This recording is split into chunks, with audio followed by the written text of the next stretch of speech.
Tetrahedral field വരുമ്പോഴത്തേന് orbitals എങ്ങനെയാണ് split ചെയ്യുന്നതെന്നുള്ള കാര്യങ്ങൾ വരെയായിരുന്നു നമ്മൾ ലാസ്റ്റ് ക്ലാസ്സിൽ നിർത്തിയത്.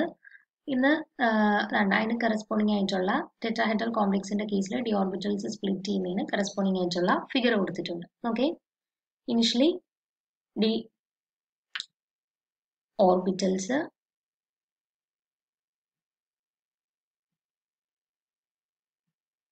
നോക്കാം. ഇനിഷ്യലി 5 ഡി ഓർബിറ്റൽസ് ഡീജനറേറ്റഡ് ആയിട്ട് സെയിം എനർജി ഉള്ള ഡി ഓർബിറ്റൽസ് ആയിരുന്നു. അവിടോട്ട് നമ്മൾ ടെട്രാഹെഡ്രൽ ഫീൽഡ് വരുന്നു. ഏതിലേക്കൂടെയാണ് വരുന്നത്?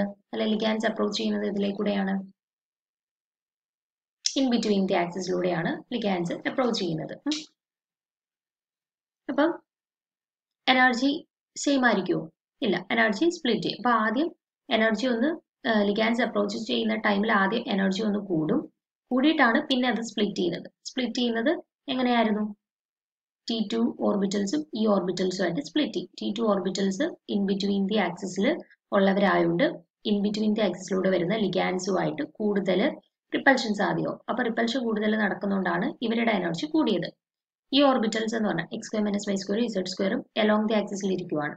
നമ്മുടെ ലിഗാൻഡ്സ് വരുന്നത് ഇൻ ബിറ്റ്വീൻ ദി ആക്സിസ് ആണ്. സോ ഇവർ തമ്മിലുള്ള ഇന്ററാക്ഷൻ കുറവായിരിക്കും, അതുകൊണ്ട് തന്നെ റിപ്പൽഷനും കുറവായിരിക്കും. അതുകൊണ്ടാണ് ഈ ഓർബിറ്റൽസിന് എനർജി കുറവ് വന്നത്. പിന്നെ നമ്മൾ പറഞ്ഞു മറ്റേ കേസിൽ നമ്മൾ T2G EG തമ്മിലുള്ള ഡിഫറൻസിനെ ഡെൽറ്റ ഒ അല്ലെ ആ ഒക്ടാഹെഡ്രൽ ഫീൽഡ് സ്പ്ലിറ്റിങ്ങിനെ ഡെൽറ്റ ഒ എന്നല്ലേ കാണിച്ചിരുന്നത്. ടെട്രാഹെഡ്രൽ ഫീൽഡ് വരുമ്പോൾ അതിനെ ഡെൽറ്റ ടി എന്നാണ് നമ്മൾ ഡിനോട്ട് ചെയ്യുന്നത്. ഈ splitting between T2 and E, T2 ഇയും തമ്മിലുള്ള ആ സ്പ്ലിറ്റിങ്ങിനെ നമ്മൾ ഡെൽറ്റ ടി വെച്ചിട്ടാണ് ഡിനോട്ട് ചെയ്യുന്നത്. ഇനി ഡെൽറ്റ ടിയും ഡെൽറ്റ ഒയും തമ്മിലുള്ള റിലേഷൻ തന്നിട്ടുണ്ട്. ഡെൽറ്റ ടി എന്ന് പറഞ്ഞാൽ 4/9 ഡെൽറ്റ ഒ ആണ്. അതായത് ഡെൽറ്റ ഒ ഒക്ടാഹെഡ്രൽ സ്പ്ലിറ്റിങ്ങിനെ വെച്ച് കമ്പയർ ചെയ്യുമ്പോഴത്തേന് നല്ല ചെറിയ വാല്യൂ ആണ് ടെട്രാഹെഡ്രൽ സ്പ്ലിറ്റിംഗ്. അതായത് ഒക്ടാഹെഡ്രൽ സ്പ്ലിറ്റിംഗ് ചിലപ്പം ഇത്രയായിരിക്കും, അത് വെച്ചിട്ട് കമ്പയർ ചെയ്യുമ്പോൾ ടെട്രാഹെഡ്രൽ സ്പ്ലിറ്റിംഗ് ഇത്രേ കാണത്തുള്ളൂ. ഡെൽറ്റ ഒ ഇതാണെന്നുണ്ടെങ്കിൽ അത് വെച്ചിട്ട് കമ്പയർ ചെയ്യുമ്പോൾ ഡെൽറ്റ ടി ഇത്രേ കാണത്തുള്ളൂ. അതാണ് പറഞ്ഞിരിക്കുന്നത്. ഡെൽറ്റ ഒയുടെ വാല്യൂ നമുക്ക് ക്വസ്റ്റ്യനിൽ തന്നിരിക്കുവാണെങ്കിൽ നമുക്ക് ഡെൽറ്റ ടി സുഖമായിട്ട് കണ്ടുപിടിക്കാം. ഒക്ടാഹെഡ്രൽ സ്പ്ലിറ്റിംഗ് ഇപ്പൊ 10 ആണ് ഇത് തന്നിരുന്നാൽ ടെട്രാഹെഡ്രൽ സ്പ്ലിറ്റിംഗ് കണ്ടുപിടിക്കാൻ എന്ത് ചെയ്താൽ മതി? 4/9 ഇൻറ്റു 10 ചെയ്താൽ മതി. അപ്പൊ അതാണ് ഡെൽറ്റ ടി. ടെട്രാഹെഡ്രൽ സ്പ്ലിറ്റിംഗ് എന്ന് പറഞ്ഞാൽ 4/9 part of the octahedral splitting. Octahedral സ്പ്ലിറ്റിംഗിന്റെ 4/9 ആണ് ടെട്രാഹെഡ്രൽ സ്പ്ലിറ്റിംഗ് എന്ന് പറയുന്നത്. ഇനി നമ്മൾ പറഞ്ഞ കാര്യം തന്നെ T2G ഈ ഇതെന്ന് പറഞ്ഞാൽ ഡീസ്റ്റെബിലൈസ്ഡ് ആവുകയാണ്. എനർജി കൂടുകയല്ലേ, ഡീസ്റ്റെബിലൈസ്ഡ് ആവുക. ഇതെന്ന് പറഞ്ഞാൽ എനർജി കുറയുകയാണ്, അതായത് സ്റ്റെബിലൈസ്ഡ് ആവുന്നത്. അപ്പൊ ഡീസ്റ്റെബിലൈസ്ഡ് ആവുന്ന എത്രയാണ്? 4dq കറസ്പോണ്ടിങ് ആണ് ഡീസ്റ്റെബിലൈസ്ഡ് ആവുന്നത്. ദെൻ സ്റ്റെബിലൈസ്ഡ് ആവുന്നതോ 6dq കറസ്പോണ്ടിങ് ആയിട്ടാണ് സ്റ്റെബിലൈസ്ഡ് ആവുന്നത്. ഇത് നമുക്ക് ക്രിസ്റ്റൽ ഫീൽഡ് സ്പ്ലിറ്റിംഗ് വരുന്ന കേസിൽ ആവശ്യമായിട്ട് വരും. ഇപ്പൊ ഇലക്ട്രോൺസ് വരുവാണെന്നുണ്ടെങ്കിൽ ഫിൽ ചെയ്യുന്നത് എങ്ങനെ? Total number of electrons into 6 -6 plus എന്ന് പറഞ്ഞുകൊണ്ട് നമ്മൾ സാധാ കാൽക്കുലേറ്റ് ചെയ്തില്ലേ ഒക്ടാഹെഡ്രൽ ഫീൽഡിൽ എങ്ങനെയാണോ അതേപോലെ തന്നെ ഉള്ളു. ഇലക്ട്രോൺസിനെ ഫില്ല് ചെയ്യുക, നമ്മുടെ ഇക്വേഷനകത്ത് ഇട്ട് കൊടുക്കുക, സബ്സ്റ്റിറ്റ്യൂട്ട് ചെയ്യുക, കണ്ടുപിടിക്കുക, അത്രയും കാര്യങ്ങളേ ഉള്ളൂ. അപ്പം അതേ ഉള്ളു ക്രിസ്റ്റൽ ഫീൽഡ് സ്പ്ലിറ്റിങ്ങിന്റെ കാര്യം അതാണ്. അപ്പൊ ഫിഗറിൽ നിന്ന് ജസ്റ്റ് നിങ്ങൾ മനസ്സിലാക്കേണ്ട കാര്യം ഇത്രയും തന്നെ. നിങ്ങൾക്ക് ഒക്ടാഹെഡ്രൽ ഫീൽഡിൽ സ്പ്ലിറ്റിംഗ് എങ്ങനെയാണെന്ന് മനസ്സിലായെന്നുണ്ടെങ്കിൽ ഇതിൽ ഡൗട്ട് ഒന്നും വരാൻ സാധ്യതയില്ല. വ്യത്യാസം ആകെ ഇതേ ഉള്ളൂ. അവിടെ T2G താഴെ EG മുകളിലുമായിരുന്നു, ഇവിടെ അത് നേരെ തിരിഞ്ഞു. അതിന്റെ റീസൺ അറിയാലോ. ഒക്ടാഹെഡ്രൽ ഫീൽഡിൽ ലിഗാൻഡ്സ് വന്നുകൊണ്ടിരുന്നത് എലോങ് ദി ആക്സിസ് ആയിരുന്നു, പക്ഷെ ടെട്രാഹെഡ്രൽ ആയപ്പോഴത്തേന് ഇൻ ബിറ്റ്വീൻ ദി ആക്സിസ് വന്നു. അതുകൊണ്ടാണ് ഈ T2G EGയുടെ പൊസിഷൻ അവിടെ ഉള്ളതിൽ നിന്നും T2Eയുടേത് അങ്ങോട്ടും ഇങ്ങോട്ടും ചേഞ്ച് ആയതിന്റെ റീസണും. നമുക്ക് നമ്മൾ പറഞ്ഞത് തന്നെ ഡെൽറ്റ ടിയും ഡെൽറ്റ ഒയും തമ്മിലുള്ള റിലേഷൻ. ഡെൽറ്റ ടി എന്ന് പറഞ്ഞാൽ 4/9 ഡെൽറ്റ ഒയിന് ഈക്വൽ ആണ്. ഇനി നോക്കേ, നമ്മൾ പറഞ്ഞു T2G EG ഒക്ടാഹെഡ്രൽ ഫീൽഡിൽ ഡെൽറ്റ ഒയുടെ സെപ്പറേഷൻ ഇതായിരുന്നു എന്ന് വെച്ചു. അപ്പം അത് വെച്ചിട്ട് കമ്പയർ ചെയ്യുമ്പോൾ ടെട്രാഹെഡ്രൽ ഫീൽഡിൽ സ്പ്ലിറ്റിംഗ് എന്ന് പറഞ്ഞാൽ കുറവാണെന്ന് പറഞ്ഞു. ഇയും ഇത് T2ഉം ആണെന്നുണ്ടെങ്കിൽ ഇവിടുത്തെ സ്പ്ലിറ്റിംഗ് കുറവാണ്. അപ്പൊ നമ്മൾ ഓൾറെഡി കഴിഞ്ഞ ക്ലാസ്സിൽ ഒക്ടാഹെഡ്രൽ കോംപ്ലക്സിന്റെ കേസിൽ ഹൈ സ്പിൻ കോംപ്ലക്സും ലോ സ്പിൻ കോംപ്ലക്സും ഫോം ചെയ്യുന്ന കണ്ടായിരുന്നു അല്ലേ? ഹൈ സ്പിൻ കോംപ്ലക്സ് എന്ന് പറഞ്ഞാൽ എപ്പോഴാണ് ഫോം ചെയ്യുന്നത്? 5 ഇലക്ട്രോൺസ് ഫില്ല് ചെയ്യുന്ന കേസ് ആണെന്നുണ്ടെങ്കിൽ ഹൈ സ്പിൻ എന്ന് പറയുമ്പോഴത്തേന് 1 2 3 അടുത്ത ഇലക്ട്രോണും കൂടെ ഇങ്ങനെ പോയിരുന്ന കേസിലാണെങ്കിൽ ഹൈ സ്പിൻ കോംപ്ലക്സ് ഫോം ചെയ്യുന്നു എന്ന് പറയാം. അപ്പം 4ഉം 5ഉം കൂടെ പെയർ ചെയ്ത് ഇവരുടെ കൂടെ തന്നെയാണ് ഇരിക്കുന്നതെന്നുണ്ടെങ്കിൽ നമ്മൾ ഈ കോംപ്ലക്സിനെ ലോ സ്പിൻ കോംപ്ലക്സ് എന്നാണ് പറഞ്ഞത്. അപ്പൊ രണ്ട് ഫാക്ടേഴ്സ് വെച്ചിട്ടായിരുന്നു നമ്മൾ ഡിറ്റർമൈൻ ചെയ്തത് ഹൈ സ്പിൻ ആണോ ലോ സ്പിൻ ആണോ എന്ന്. ഏതൊക്കെയായിരുന്നു? ഡെൽറ്റ ഒയും പി, പെയറിംഗ് എനർജി. അപ്പൊ ഈ ഡെൽറ്റ ഒയുടെ വാല്യൂ ആ കേസിലാണെന്നുണ്ടെങ്കിൽ ഡെൽറ്റ ഒയുടെ വാല്യൂ, അതായത് ഇവർ തമ്മിലുള്ള ഡിഫറൻസ്, ഈ ഡെൽറ്റ ഒയുടെ വാല്യൂ നല്ല കൂടുതലാണെന്നുണ്ടെങ്കിൽ അവരെന്ത് ചെയ്യത്തുള്ളൂ? ഇവിടെ ഇരിക്കുന്ന ആള് അല്ല, ഇപ്പൊ 5 ഇലക്ട്രോൺസിനെയാണ് 4 ഇലക്ട്രോൺസിനെയാണ് ഫില്ല് ചെയ്യേണ്ടെന്നുണ്ടെങ്കിൽ 4ാമത്തെ ഇലക്ട്രോൺ ഒരിക്കലും ഇങ്ങോട്ട് ചാടിപ്പോയി ഇവിടോട്ട് ഇരിക്കാനായിട്ട് പറ്റത്തില്ല. അപ്പൊ എന്ത് ചെയ്യാനായിട്ട് ശ്രമിച്ചുകൊണ്ടിരിക്കും? പെയർ ചെയ്യാനായിട്ട് ശ്രമിച്ചുകൊണ്ടിരിക്കും. അപ്പം ഡെൽറ്റ ഒയുടെ വാല്യൂ കൂടുതലാണെന്നുണ്ടെങ്കിൽ അവർ താഴെ പെയർ ചെയ്യും, അതായത് ഫോം ചെയ്യുന്നത് ലോ സ്പിൻ കോംപ്ലക്സ് ആയിരിക്കും. പക്ഷേ ഈ ഡെൽറ്റ ഒയുടെ ഡിഫറൻസ് കുറവാണ്, അതായത് ഇവർ തമ്മിലുള്ള ഡിഫറൻസ് നല്ല കുറവാണെന്നുണ്ടെങ്കിൽ എന്ത് ചെയ്യും? 3 ഇലക്ട്രോൺ ഇവിടെ ഫില്ല് ചെയ്തിട്ട് 4ാമത്തെ ഇലക്ട്രോണിന് സുഖമായിട്ട് ചാടി ഇങ്ങോട്ട് വന്നിരിക്കാനായിട്ട് പറ്റും. അതായത് ഡെൽറ്റ ഒ കുറഞ്ഞിരുന്ന സമയത്ത് ഫോം ചെയ്ത കോംപ്ലക്സ് ഏതായിരുന്നു? ഹൈ സ്പിൻ കോംപ്ലക്സ് ആയിരുന്നു ഫോം ചെയ്തത്. ഇനി ടെട്രാഹെഡ്രൽ കോംപ്ലക്സിനെ ഒന്ന് നോക്കി. ഡെൽറ്റ ടി എന്ന് പറഞ്ഞാൽ 4/9 ഡെൽറ്റ ഒനെ വെച്ച് കമ്പയർ ചെയ്യുമ്പോഴത്തേന് നല്ല കുറവാണ് ഡെൽറ്റ ടിയുടെ വാല്യൂ. അതായത് 4/9 പാർട്ട് ഓഫ് ഡെൽറ്റ ഒയെ ഉള്ള ഡെൽറ്റ ടി. അതായത് ഇയും T2ഉം തമ്മിലുള്ള ആ ഡിഫറൻസ് ഡെൽറ്റ ഒനെ കമ്പയർ ചെയ്യുമ്പോഴത്തേന് നല്ല കുറവാണ്, ചെറിയൊരു ഡിഫറൻസേ ഉള്ളൂ ഇത് തമ്മിൽ. അപ്പം 4 ഇലക്ട്രോൺസിനെയാണ് നമുക്ക് ഫില്ല് ചെയ്യേണ്ടെന്നുണ്ടെങ്കിൽ 1, 2, 3 ഇലക്ട്രോണിനെ ഫില്ല് ചെയ്തിട്ട് 4ാമത്തെ ഇലക്ട്രോണിന് ഇവർ തമ്മിലുള്ള ഡിഫറൻസ് കുറവാണെന്നുണ്ടെങ്കിൽ, ഡെൽറ്റ ടിയുടെ വാല്യൂ കുറവാണെന്നുണ്ടെങ്കിൽ സുഖമായിട്ട് ചാടി ഈ T2യിലോട്ട് പൊക്കൂടെ? പറഞ്ഞപ്പോ തെറ്റി നിൽക്കാം.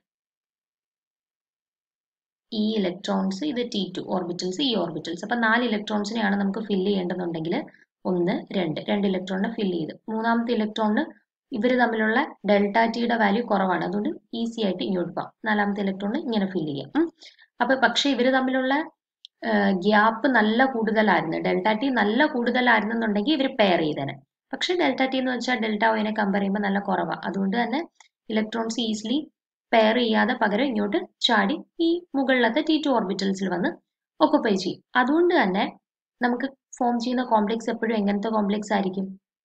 ഹൈ സ്പിൻ കോംപ്ലക്സ് മാത്രമേ ഫോം ചെയ്യത്തുള്ളൂ. അതാണ് പറഞ്ഞിരിക്കുന്നത്, ടെട്രാഹെഡ്രൽ കോംപ്ലക്സ് എപ്പോഴും ഹൈ സ്പിൻ കോംപ്ലക്സ് മാത്രമേ ഫോം ചെയ്യത്തുള്ളൂ, ലോ സ്പിൻ കോംപ്ലക്സ് ഫോം ചെയ്തില്ല. എല്ലാ കേസിലും ഓർത്ത് വെച്ചേക്കാം. മറ്റേ കേസിൽ ലിഗാൻഡ് മാറുന്നതിനനുസരിച്ച് ചാൻസസ് ഉണ്ടായിരുന്നു, അതായത് സ്ട്രോങ് ഫീൽഡ് ലിഗാൻഡ് വരുമ്പോഴത്തേന് എങ്ങനെയായിരുന്നു? ലോ സ്പിൻ കോംപ്ലക്സ് ഫോം ചെയ്തു. വീക്ക് ഫീൽഡ് ലിഗാൻഡ് വരുമ്പോഴത്തേന് ഹൈ സ്പിൻ കോംപ്ലക്സ് ഫോം ചെയ്യുന്നതായിട്ട് കണ്ടു. പക്ഷെ ടെട്രാഹെഡ്രൽ കോംപ്ലക്സ് ആകുമ്പോൾ അങ്ങനെ സ്ട്രോങ് ഫീൽഡ് വീക്ക് ഫീൽഡ് എന്ന് പറയുന്ന ഒരു ഡിഫറൻസ് ഒന്നുമില്ല. കാരണം ഡെൽറ്റ ടി എന്ന് പറഞ്ഞാൽ എപ്പോഴും ചെറിയ വാല്യൂ ആണ്. ഡെൽറ്റ ടി ഇവർ തമ്മിലുള്ള സ്പ്ലിറ്റിംഗ് എന്ന് പറഞ്ഞാൽ ടെട്രാഹെഡ്രലിനകത്ത് നല്ല കുറവാണ്. അതുകൊണ്ട് തന്നെ ഇലക്ട്രോൺസ് എപ്പോഴും ഇവിടെ പെയർ ചെയ്യുന്നതിനെക്കാട്ടിലും കൂടുതൽ ശ്രമിക്കുന്നത് മുകളിലത്തെ ഓർബിറ്റൽസിലോട്ട് ചാടി ഇവിടെ വന്നിരിക്കാൻ വേണ്ടിയിട്ടാണ് അവർ ശ്രമിച്ചുകൊണ്ടിരിക്കുന്നത്. അതുകൊണ്ട് തന്നെ നമുക്ക് പറയാം ടെട്രാഹെഡ്രൽ കോംപ്ലക്സ് എപ്പോഴും ഹൈ സ്പിൻ കോംപ്ലക്സ് മാത്രമേ ഫോം ചെയ്യത്തുള്ളൂ, ലോ സ്പിൻ കോംപ്ലക്സ് ഫോം ചെയ്യത്തില്ല. ക്ലിയർ ആയോ? പോയിന്റ് മറക്കരുത്, ഓർത്ത് വെച്ചിരിക്കണം. ടെട്രാഹെഡ്രൽ കോംപ്ലക്സ് എപ്പോഴും ഹൈ സ്പിൻ കോംപ്ലക്സ് ഫോം ചെയ്യും. ഒക്ടാഹെഡ്രൽ ആകുമ്പോൾ 2 ചാൻസ് ഉണ്ട്, ഹൈ സ്പിന്നും ഫോം ചെയ്യാം, ലോ സ്പിന്നും ഫോം ചെയ്യാം. അത് നമ്മുടെ കോംപ്ലക്സിലെ ലിഗാൻഡിനെ ഡിപ്പെൻഡ് ചെയ്തിരിക്കും. വീക്ക് ഫീൽഡ് ലിഗാൻഡ് ആണോ സ്ട്രോങ് ഫീൽഡ് ലിഗാൻഡ് ആണോ അതിനനുസരിച്ച് ഹൈ സ്പിന്നും ലോ സ്പിന്നും മാറി മാറി കിട്ടും. ഇവിടെ നോക്ക്, NiCl4 2- NiCO4. ഇവിടെ ഏത് കേസ് എടുത്താലും ഹൈ സ്പിൻ കോംപ്ലക്സ് തന്നെയാണ് ഫോം ചെയ്യുന്നത്. വീക്ക് ഫീൽഡ് ലിഗാൻഡ് ആയിക്കോട്ടെ, സ്ട്രോങ് ഫീൽഡ് ലിഗാൻഡ് ആയിക്കോട്ടെ, എന്നാലും നമ്മുടെ ടെട്രാഹെഡ്രൽ കോംപ്ലക്സ് ആണെന്നുണ്ടെങ്കിൽ നമ്മുടെ കോംപ്ലക്സ് എന്ന് പറഞ്ഞാൽ ഹൈ സ്പിൻ കോംപ്ലക്സ് ആയിരിക്കും ഫോം ചെയ്യുന്നത്. ഇത്രയും കാര്യങ്ങളാണ് ജസ്റ്റ് ഓർത്ത് വെച്ചിരിക്കേണ്ടത്. ഇനി അടുത്ത ഒരു കാര്യം കൂടി ഇതിനകത്ത് പഠിക്കാനുണ്ട്. Y delta T smaller than delta O. നമ്മൾ കണ്ടു ഡെൽറ്റ ടി എന്ന് പറഞ്ഞാൽ 4/9 ഡെൽറ്റ ഒയെ ഉള്ളൂ. ഡെൽറ്റ ഒയെ കമ്പയർ ചെയ്തപ്പോൾ ഡെൽറ്റ ടിയുടെ വാല്യൂ നല്ല കുറവാണ്. അപ്പൊ എന്തുകൊണ്ടാണ് ഡെൽറ്റ ടിയുടെ വാല്യൂ കുറഞ്ഞത്? അതിന്റെ റീസൺസ് ആണ് 3 റീസൺസ് എഴുതിയിരിക്കുന്നത്. Okay, number of ligands in tetrahedral complex is only 4, but in octahedral complex it is 6. അപ്പോൾ ഒക്ടാഹെഡ്രൽ കോംപ്ലക്സ് ആയപ്പോഴത്തേന് മെറ്റലിന് ചുറ്റും 6 ലിഗാൻഡ്സ് ഉണ്ടായിരുന്നു അല്ലേ? 6 ലിഗാൻഡ്സ് ഉണ്ടായതുകൊണ്ട് ഈ 6 ലിഗാൻഡ്സ് തമ്മിലുള്ള ഒരു റിപ്പൽഷൻ അവിടെ ഉണ്ടാവും. അതുകൊണ്ട് തന്നെ 6 ലിഗാൻഡ്സ് തമ്മിലുള്ള റിപ്പൽഷൻ കാരണം സ്പ്ലിറ്റിങ് നല്ല കൂടും. പക്ഷെ ടെട്രാഹെഡ്രൽ കോംപ്ലക്സ് ആകുമ്പോൾ മെറ്റലിന് ചുറ്റും എത്ര ലിഗാൻഡേ ഉള്ളൂ? 4 ലിഗാൻഡേ ഉള്ളൂ. അപ്പൊ ഈ 6 ലിഗാൻഡ് കാരണം ഉണ്ടാക്കുന്ന റിപ്പൽഷനെ കാട്ടി കുറഞ്ഞൊരു റിപ്പൽഷൻ ആയിരിക്കും ഈ 4 ലിഗാൻഡ്സ് കാരണം ഉണ്ടാക്കുന്നത്. അപ്പൊ റിപ്പൽഷൻ കുറവായതുകൊണ്ട് തന്നെ ആ ഡെൽറ്റ ടിയുടെ കേസിലുള്ള സ്പ്ലിറ്റിങ് ഒക്ടാഹെഡ്രലിലെ സ്പ്ലിറ്റിങ്ങിനെ ഡെൽറ്റ ഒനെ കമ്പയർ ചെയ്യുമ്പോഴത്തേന് ഡെൽറ്റ ടിയുടെ കേസിലുള്ള ആ സ്പ്ലിറ്റിംഗ് ടെട്രാഹെഡ്രൽ കോംപ്ലക്സിലെ സ്പ്ലിറ്റിംഗ് കുറവാണ്. ഒന്നാമത്തെ റീസൺ എന്താ? ഒക്ടാഹെഡ്രലിൽ 6 ലിഗാൻസ് ഉണ്ട്. സോ 6 എണ്ണം മൂലമുള്ള റിപ്പൽഷൻ നല്ല കൂടുതലാണ്. സോ ഡെൽറ്റ ഒ നല്ല സ്പ്ലിറ്റിംഗ് ആണ്. ഡെൽറ്റ ടി ടെട്രാഹെഡ്രൽ കോംപ്ലക്സ് എടുത്തപ്പോഴത്തേന് 4 ലിഗാൻസേ ഉള്ളൂ. സോ അവർ കാരണമുള്ള റിപ്പൽഷൻ കുറവായിരിക്കും. അതുകൊണ്ട് തന്നെ സ്പ്ലിറ്റിംഗ് കുറവായിരിക്കും, ഡെൽറ്റ ടി കുറവായിരിക്കും. രണ്ടാമത്തെ പോയിന്റ് നോക്ക്. Higher energy T2 orbitals in tetrahedral complex do not point directly to the ligands, hence the extent of interaction is less. ഇനി നമ്മൾ പറഞ്ഞു ടെട്രാഹെഡ്രൽ കോംപ്ലക്സിനകത്ത് ലിഗാൻസ് അപ്രോച്ച് ചെയ്യുന്ന ഇതിലേക്കൂടാണ് ഇൻ ബിറ്റ്വീൻ ദി ആക്സിസിലൂടെയാണ് ലിഗാൻസ് അപ്രോച്ച് ചെയ്യുന്നതെന്ന് പറഞ്ഞു. അപ്പം ഇൻ ബിറ്റ്വീൻ ദ ആക്സിസിലൂടെയാണ് ലിഗാൻസ് അപ്രോച്ച് ചെയ്യുന്നത്. അപ്പൊ ഇൻ ബിറ്റ്വീൻ ദ ആക്സിസിൽ കിടക്കുന്ന DXY, YZ, XZ നല്ല റിപ്പൽഷൻ അനുഭവപ്പെടുമെന്ന് നമ്മൾ പറഞ്ഞു. അതുപോലെ ഒക്ടാഹെഡ്രൽ കോംപ്ലക്സിൽ ലിഗാൻസ് അപ്രോച്ച് ചെയ്യുന്നത് എലോങ് ദി ആക്സിസ് ആണ്. ഇതാണ് ആക്സിസ് എങ്കിൽ ഈ ആക്സിസിലൂടെയാണ് ലിഗാൻസ് വരുന്നത്. ആ ആക്സിസിൽ തന്നെയാണ് ആര് കിടക്കുന്നത്? DX² - Y² DZ². അപ്പൊ എലോങ് ദി ആക്സിസിൽ ലിഗാൻസ് വരുന്നു, എലോങ് ദി ആക്സിസിൽ X² - Y² Z² ഓർബിറ്റൽസും കിടക്കുന്നു. സോ റിപ്പൽഷൻ നല്ല കൂടുതലായിരിക്കും ഒക്ടാഹെഡ്രൽ കോംപ്ലക്സിൽ. അപ്പൊ ഡെൽറ്റ ഒ നല്ലതായിട്ട് കൂടി. പക്ഷെ ടെട്രാഹെഡ്രൽ കോംപ്ലക്സിൽ നോക്കി ലിഗാൻസ് വരുന്നത് ഇൻ ബിറ്റ്വീൻ ദി ആക്സിസിലൂടെയാണ്. നമ്മുടെ ഇൻ ബിറ്റ്വീൻ ദി ആക്സിസിൽ ഓർബിറ്റൽസ് കിടപ്പുണ്ട്. ഇപ്പൊ നോക്ക്, ഇതാണ് ഇൻ ബിറ്റ്വീൻ ദി ആക്സിസ് എന്ന് വെച്ചാൽ. അപ്പൊ ഈ ഇൻ ബിറ്റ്വീൻ ദി ആക്സിസിലൂടെയാണ് നമ്മുടെ ലിഗാൻസ് അപ്രോച്ച് ചെയ്യുന്നത്. അതുപോലെ ഇൻ ബിറ്റ്വീൻ ദി ആക്സിസിൽ തന്നെയാണ് XY, YZ, XZ ഉള്ളത്. പക്ഷെ ഇൻ ബിറ്റ്വീൻ ദി ആക്സിസിൽ എവിടെ വേണേലും ആവാം. ഇവിടെ ആയിരിക്കാം, ചിലപ്പോൾ ഇവിടെ ആയിരിക്കാം. സോ ഇവര് തമ്മിലുള്ള ഇതെന്ന് പറഞ്ഞാൽ എലോങ് ദി ആക്സിസിലാവുമ്പോൾ ഇവര് തമ്മിലുള്ള റിപ്പൽഷൻ ആക്സിസിലൂടെ ആകുമ്പോഴത്തേനും രണ്ടുപേരും തമ്മിലുള്ള റിപ്പൽഷൻ കൂടുതലായിരിക്കും. പക്ഷെ ഇൻ ബിറ്റ്വീൻ ദി ആക്സിസ് ആകുമ്പം ഈ ഇൻ ബിറ്റ്വീൻ ദി ആക്സിസിലൂടെയാണ് ലിഗാൻസ് വരുന്നതെങ്കിൽ ചിലപ്പം നമ്മുടെ ഡി ഓർബിറ്റൽസ് ഇവിടെ ആയിരിക്കും കിടക്കുന്നത്. സോ റിപ്പൽഷൻ ചിലപ്പോൾ കുറവായിരിക്കും. അപ്പൊ അതുകൊണ്ടാണ് ഒക്ടാഹെഡ്രൽ കോംപ്ലക്സിൽ എലോങ് ദി ആക്സിസ് ആയതുകൊണ്ടാണ് റിപ്പൽഷൻ നല്ലതായിട്ട് കൂടി, അതുകൊണ്ട് സ്പ്ലിറ്റിംഗ് കൂടി, ഡെൽറ്റ ഒ കൂടി. പക്ഷെ ടെട്രാഹെഡ്രൽ കോംപ്ലക്സ് വന്നപ്പോൾ ഇൻ ബിറ്റ്വീൻ ദി ആക്സിസിലൂടെയാണ് ലിഗാൻസ് വരുന്നത്. സോ അതുകൊണ്ട് തന്നെ അവിടുത്തെ റിപ്പൽഷന്റെ റേറ്റ് എന്ന് പറഞ്ഞാൽ കുറവായിരിക്കും. റിപ്പൽഷന്റെ റേറ്റ് കുറവായതുകൊണ്ട് ഡെൽറ്റ ടിയുടെ വാല്യൂ കുറവായിരിക്കും. സോ ഇത് മൂന്നെണ്ണമാണ്, ഈ 2 പോയിന്റ് ആണ് ഡെൽറ്റ ടി ഡെൽറ്റ ഒനെക്കാട്ടി ചെറുതാവാനുള്ള റീസൺ. ഒന്നാമത്തെ പോയിന്റ് എന്താ?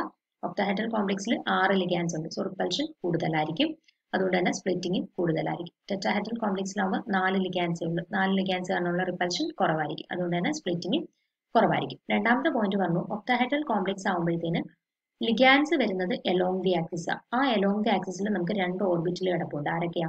X² - Y² Z². സോ ഇവര് തമ്മിൽ നല്ല ഇന്ററാക്ഷൻ കാണും. ഇന്ററാക്ഷൻ കൂടുമ്പോഴത്തേന് റിപ്പൽഷൻ കൂടും, റിപ്പൽഷൻ കൂടുമ്പോഴത്തേന് സ്പ്ലിറ്റിംഗ് കൂടും, ഡെൽറ്റ ഒ നല്ലതായിട്ട് കൂടും. ഇനി ടെട്രാഹെഡ്രൽ കോംപ്ലക്സ് എടുക്കുമ്പോൾ ലിഗാൻസ് വരുന്നത് ഇൻ ബിറ്റ്വീൻ ദി ആക്സിസ് ആണ്. ഇൻ ബിറ്റ്വീൻ ദി ആക്സിസ് എതിലേക്കൂടെയെങ്കിലും ആണ് ലിഗാൻസ് വരുന്നത്. അതുപോലെ തന്നെ ഇൻ ബിറ്റ്വീൻ ദി ആക്സിസിൽ നമ്മുടെ 3 ഓർബിറ്റൽസും കിടപ്പുണ്ട്. പക്ഷെ ഇൻ ബിറ്റ്വീൻ ദി ആക്സിസ് എവിടെയോ കൂടെയാണ് വരുന്നത്. എവിടെയാണ് കൃത്യം നമുക്ക് പോയിന്റ് അറിഞ്ഞൂടാ. അതുകൊണ്ട് തന്നെ അവർ തമ്മിലുള്ള ആ ഒരു ഇന്ററാക്ഷന്റെ റേറ്റ് ഒക്ടാഹെഡ്രലിലെ കേസിനെ വെച്ചിട്ട് കമ്പയർ ചെയ്യുമ്പോൾ കുറവാണ്. അപ്പൊ റിപ്പൽഷന്റെ റേറ്റ്, ഇന്ററാക്ഷന്റെ റേറ്റ് കുറവാണ്, മീൻസ് റിപ്പൽഷൻ കുറവാണ്, സ്പ്ലിറ്റിംഗ് കുറവാണ്. ഇതാണ് ഡെൽറ്റ ടി ഡെൽറ്റ ഒനെക്കാട്ടി കുറയാനുള്ള റീസൺ. ഇത്രയും കാര്യങ്ങളാണ് നിങ്ങൾക്ക് ടെട്രാഹെഡ്രൽ കോംപ്ലക്സിലെ സ്പ്ലിറ്റിംഗിന്റെ കേസിൽ പഠിച്ചു വെച്ചിരിക്കേണ്ടത്. ലിഗാൻസ് അപ്രോച്ച് ചെയ്യുന്നത് ഇതിലേക്കൂടെയാണെന്ന് അറിയണം. അപ്പം നമ്മുടെ ഓർബിറ്റൽസ് സ്പ്ലിറ്റ് ചെയ്യുന്നത് എങ്ങനെയാണെന്നും അറിയണം. ആ സ്പ്ലിറ്റിംഗ് വരയ്ക്കാൻ അറിയണം. ദെൻ ഡെൽറ്റ ഒയും ഡെൽറ്റ ടിയും തമ്മിലുള്ള റിലേഷൻ അറിയണം. എന്തുകൊണ്ടാണ് ഡെൽറ്റ ഒയെക്കാട്ടി ഡെൽറ്റ ടി കുറഞ്ഞത്, അല്ലെങ്കിൽ ടെട്രാഹെഡ്രൽ സ്പ്ലിറ്റിംഗ് എന്തുകൊണ്ടാണ് ഒക്ടാഹെഡ്രൽ സ്പ്ലിറ്റിംഗിനെക്കാട്ടിൽ കുറഞ്ഞത്. ഇത്രയും കാര്യങ്ങളാണ് ഇതിനകത്തുനിന്ന് മനസ്സിലാക്കേണ്ടത്. ടെട്രാഹെഡ്രൽ കോംപ്ലക്സ് സാധാരണ 5 മാർക്കിനൊക്കെ ചോദിക്കുന്ന ക്വസ്റ്റ്യനാണ്. സോ പോയിന്റ്സ് എല്ലാം ഓർത്ത് വെച്ചിരിക്കുക. ഈ പോർഷൻ കഴിഞ്ഞു. Splitting of D orbitals in tetrahedral complex എന്ന് പറയുന്ന പോർഷൻ.